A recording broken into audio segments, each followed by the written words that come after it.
Hello everyone, my name is Craig Krenzel. Let's get started. Welcome to the video.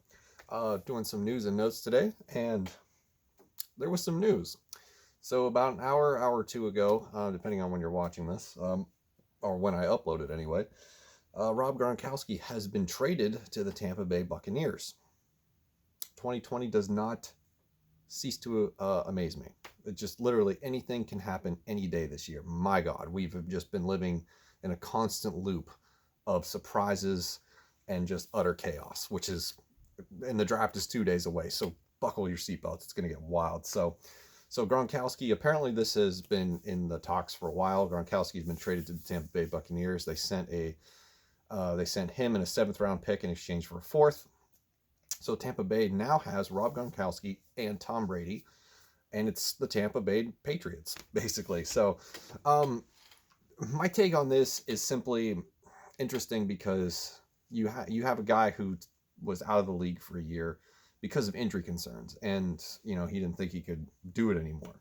So then he goes to become a pro wrestler, which is strange given the injury concerns, and now he's coming back to football. So if it works out for him, more power to him. I'm excited to see this tandem reunited in Tampa Bay and see what it means for the offense. And also something to consider is that I think OJ Howard was on the trading block before today, and he's definitely on it now. And what's great for teams looking for a tight end, especially if you don't like any of them in this draft, the tight end draft class coming up is not very good.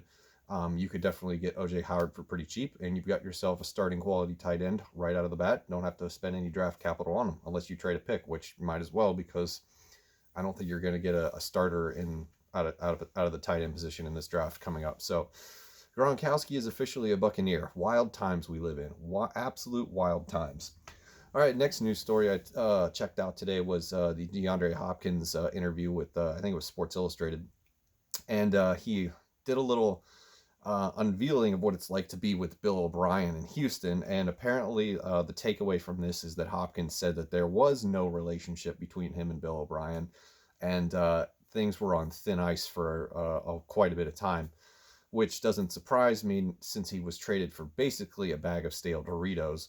And Bill O'Brien was willing to get fleeced on that deal. And you've seen this in other sports even too.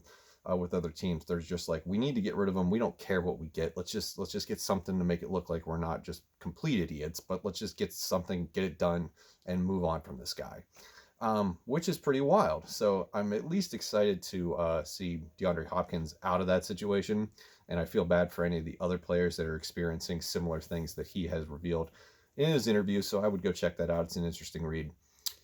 Next on the list, I did my bold predictions video the other day. And one of those now seems to be coming to fruition because the Redskins are fielding calls for the number 2 overall pick. Now, do I believe that they're actually going to trade it? No, I'd say like it's a 70-40, 80-20 type of chance that would happen. And I think most of these stories that you hear that are going to come out in the next day or two, where it's like Team X is fielding calls for pick Y, Team X has talked to teams Y, A, B, and C about a trade. They're just doing due diligence, exploring all their options, and the rumor mill is just going to be churning out things left and right. I read a story on ESPN that got posted about 20-30 minutes ago where the Rick Spielman of the Minnesota Vikings is now fielding calls for both of his first-round picks, and he said, or the speculation seems to be that it seems unlikely that they're going to use both first-round picks. They might trade out of one of those spots, which I'd be disappointed. I think we need 2 first-round talents for this roster with all the holes that we have. So that's just something to look at as the next days go on. If the Redskins trade out, as I said in my previous video, Dan Snyder is stupid. Take Chase Young, just do it. Just do it. Don't even reconsider, okay? All right, next, speaking of trades, it appears the Colts have put Malik Hooker on the trading block. Not exactly sure what to attribute to that, but if I'm a team in needing of a safety, I would probably take a look at him and see what I can get for him. So a team that comes to mind would definitely be somebody like the Browns, maybe even Tampa Bay. I bring up Tampa Bay so much now just because of some of the comments I got on my 7-round mock draft video. You guys are brutal on that one, but it's officially a channel meme. Let's just call it that. So Malik Hooker's on the trade block. You could get OJ Howard on the trade block now. Trade block's got some interesting talent on it, definitely. I think there's a few more players, but they're not. I can't remember them right at this moment. And then last piece of news, Lamar Jackson was announced as the cover athlete for Madden 21. I believe it's official, at least it seems that way anyway.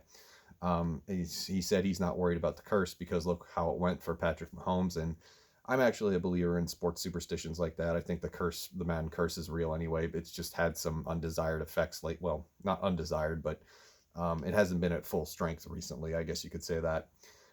So that's the news and notes for the day. Gronkowski is a Tampa Bay Buccaneer, and like I said, 2020 just continues to come up with all kinds of twists and turns to surprise us. So that can only mean that draft day is going to be a wild ride. So I'm going to do one more 7-round mock draft video. Hopefully, I'll post that later today, and I will see you in the next one.